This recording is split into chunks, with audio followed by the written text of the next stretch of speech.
Okay, we are on to question number 11, the second to last one in the ACT.org's fifth set of math questions.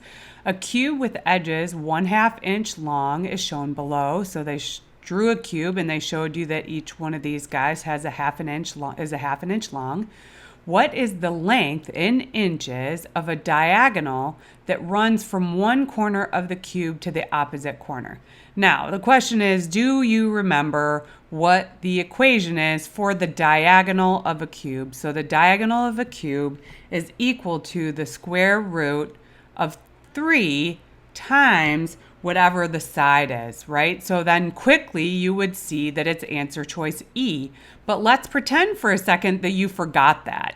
So if you can imagine here, this is a 3D thing. If you can imagine the diagonal here, you see that this, if it's just flat looking down at it, then that just looks like a triangle, right? So we have this triangle like that has, and that's not perfect, but you get the idea.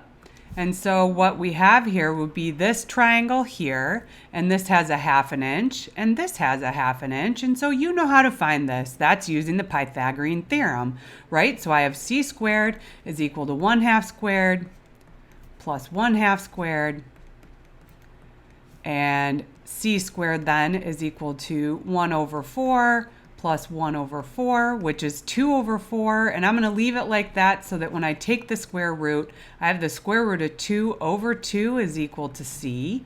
So that's this diagonal here, and now I have this triangle, if you can kind of see it here. This is the base. This is the height, so this is 1/2. And then we're looking for the hypotenuse again. So this time, that's going to be our answer. So hopefully we get right back to here where we started. And so here I have this guy is the base. So I have this squared, and I'll put c squared in front. So c squared is equal to the square root of 2/2 squared plus that 1/2 again squared. And so you see that I end up with 2/4 plus, and this was 1/4, which is equal to 3/4.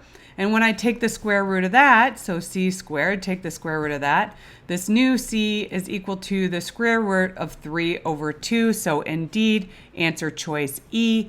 Obviously, if you remember that the diagonal is the square root of 3 times the side, that's going to be much faster, but you can get there even without memorizing that formula.